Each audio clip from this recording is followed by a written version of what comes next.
Oh, yo, what's up? What's good? It's your man Rico. Man, enjoying what's left of the sunshine today on this beautiful 68 degrees here, DFW. Look, I know y'all, you have to be living on the rock to not know this topic. Beyonce goes country. And, and she can if she wants to, I guess. I've heard the song. Am I in Hold'em? I think it's Hold'em. And there's some folks who are upset. And whenever someone tries to break into the country genre, they really get upset. And then they get shut down. And let's go, which one? Bo and Luke Duke. John Snyder, who's also in one of Tyler Perry's series, The Have and Have Nots, or something like that. I'm trying to do my research, a little something to see who it is. And I saw his commentary. He tried his hand at country music. Wah, wah, wah. And one thing about those country folks, Nashville and wherever country music is very popular, which is America. I think country music is America's theme song. And I love country music. I do. I have a lot of country artists that I enjoy. I'm back, I'm 55, so I can go all the way back. Conway Twitty and of course, the first lady of country music, Loretta Lynn and Dolly and what's my man, Randy Travis, I'm gonna love you forever. And it goes on, and a brother, he just passed away. I forget. I can't remember his song, but yeah.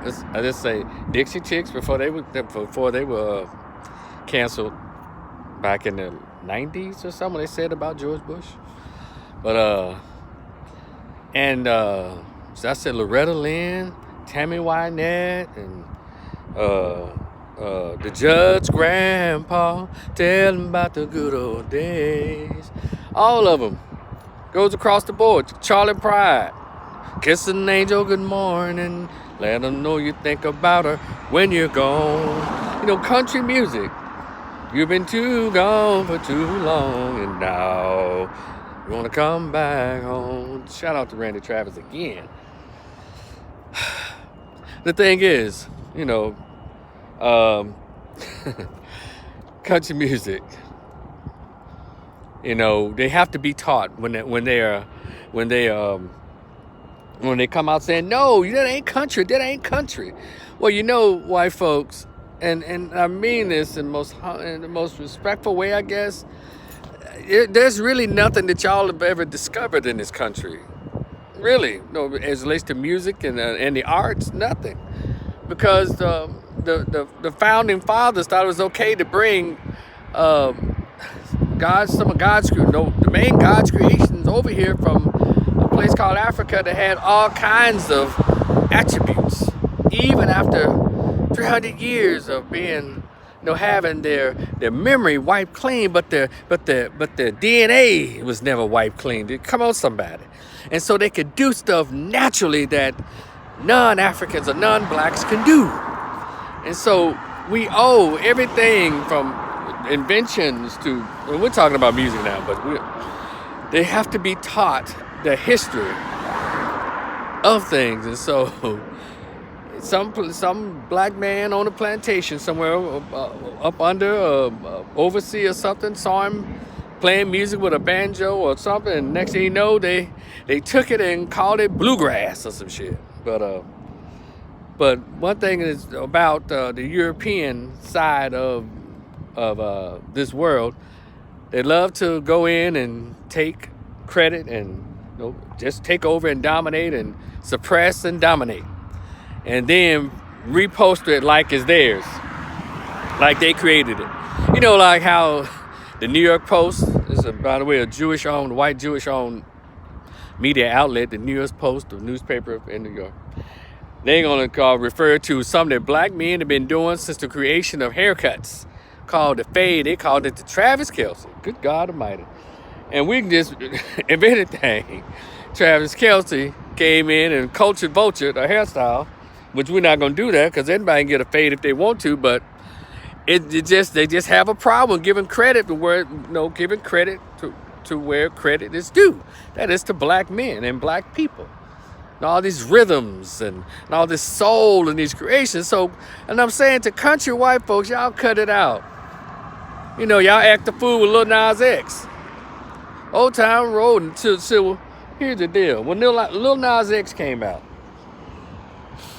they refused to play him. But so he even came out as a cartoon wearing the whole stirrups and all of that and all the foolishness and made it like a kid song, but really wasn't a kid song if you heard the lyrics. But the rhythm of it is Old Town Road, and it's gonna ride till it can't no more. It came on in and then y'all weren't satisfied with him performing at the Country Music Awards unless y'all personally sanitized it. So you dug up an old relic, a no talent having relic called Billy Ray Cyrus to get it. But, well, wait a minute now. He said somehow Billy Ray got connected to the song. I don't know how. But then all of a sudden y'all saw the white man, Billy Ray Cyrus, connected to it. Y'all kind of eased up off the gas a little bit and kind of took it in slow motion with your racism and your disgruntledness at him. And then, maybe we should have joined y'all and tried to stop him at the gate like y'all did, because he eventually, you saw what he did coming down the pole from down to hell and landing on the devil's ding-a-ling. So y'all might was doing us a favor, or doing the world a favor. But anyway, so he got to do his thing. And so I don't know why he rang his damn bell. See? I guess he's doing, he fucked with the ducks. But anyway, so, and it's almost like y'all are gatekeepers of a music that's not even yours. That's the funny part. It don't even belong to y'all. Yeah, y'all got it and put your machines behind it and put all the white faces on there, and then you let a black one in there every once in a while. Charlie Pride, one of them, and a few others over the years. Some who tried to get into country music but died in obscurity over the years. And then so in the later years, y'all let some biracials in there and called them black, but they're not biracial. You let a pop star who turned country, what's his name, Hootie and the Gophers, you let him in there. But I guess we all have to give thanks to Charlie Pride for, I guess, him being one of the first ones that y'all let in. And he, black folks live in the South too, y'all know, and we too talk with a twang, believe it or not. So we can play instruments and all kinds of stuff. So country music is not your music, white folks. But the question is, what is really yours? A lot of technology just pilfered and plastered your face on it. We're gonna do it like that. So who else? You got the history of it and maybe. Maybe that's why in Florida they want to ban history books, but you don't need history books to know history now because we have social media. You can just dig it right on up, and it'll just come right on up. Who discovered what? Who's the first person there? But it's good to have books, and just because they don't teach them in Florida in the school systems, well, that's why we have bookstores and Amazon. You can't ban or hide books. Those days are over.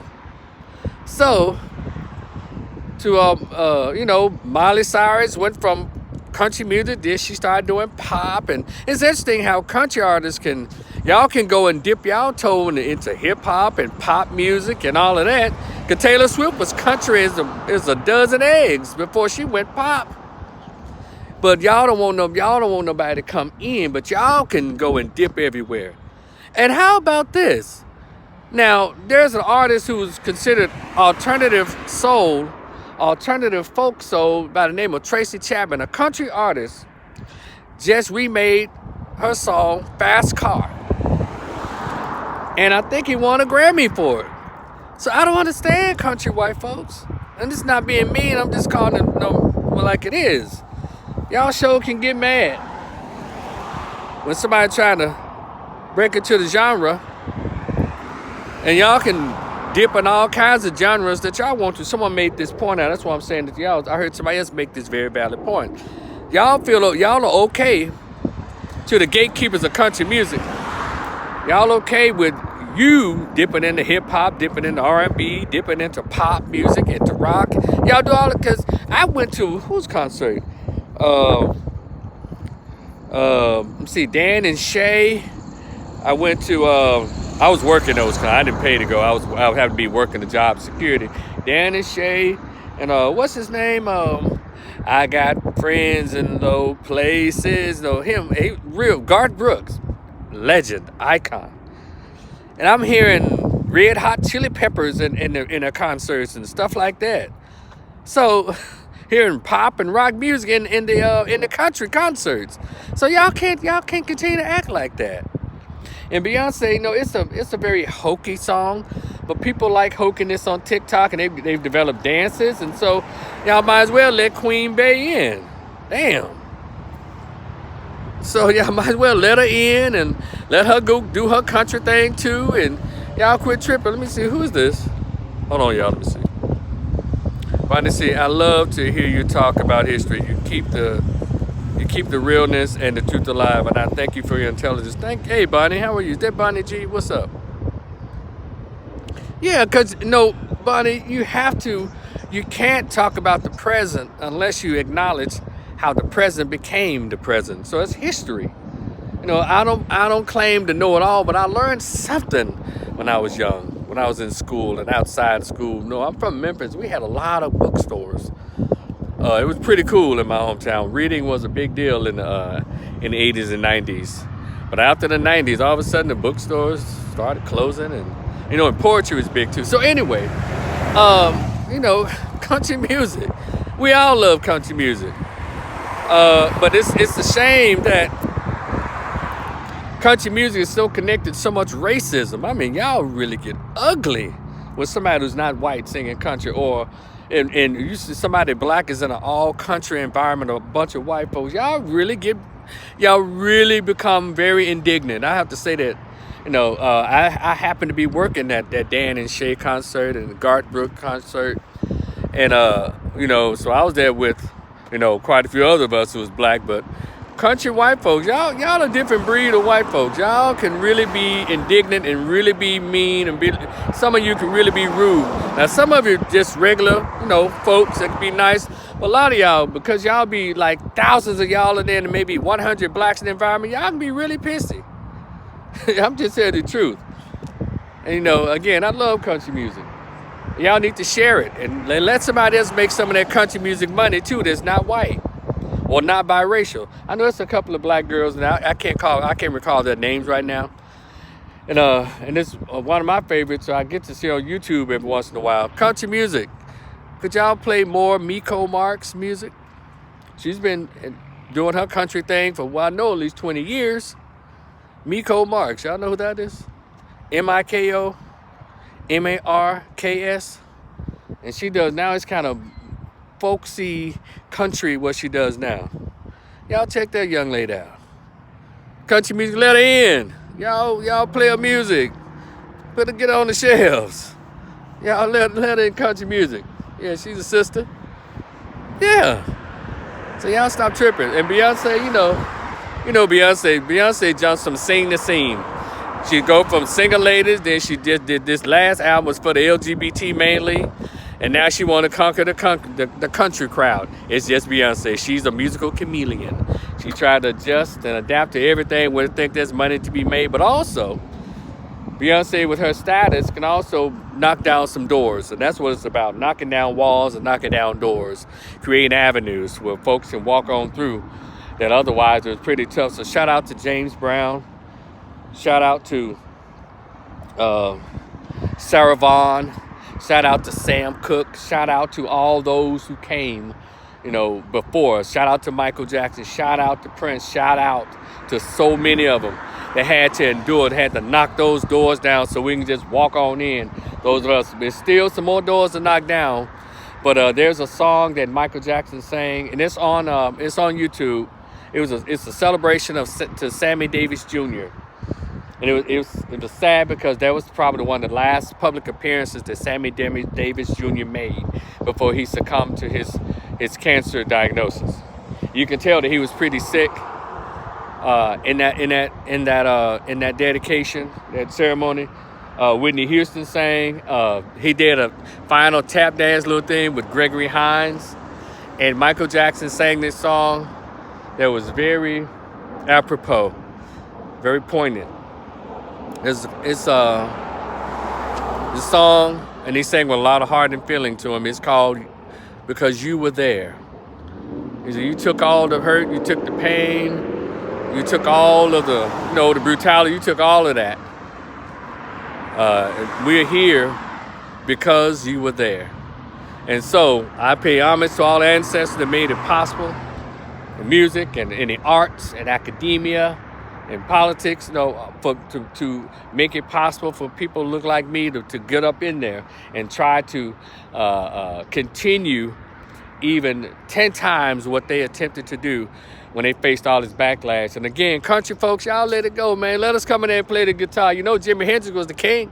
Let's go and do the shit. And don't forget Ernie Isley, king. He taught Jimi Hendrix. Come on, somebody. So, look. Anyway, country folks, y'all stop acting like that, all right? I'm from Memphis. Nashville is considered the capital country. The country capital, or capital of country. And shout out to Nashville is booming. But also there's rhythm and blues in Nashville as well. But Nashville is known for country music. And y'all need to just scoot on over. Y'all need to quit tripping on those country stations. If it's got that guitar in it, it's got that, that kind of folksy two-step thing to it, let us in. Let Beyonce come on and get these folks to two-stepping. All right? I'll talk to y'all later. It's your man, Rico the Opinionist. I'll talk to y'all later. Hey, hit me on that, that Cash App and that PayPal. Hey, if you're cool with me, fool with me, shout out to Ray the J in my hometown of Memphis, Tennessee. Peace, y'all. Try it again. There you go.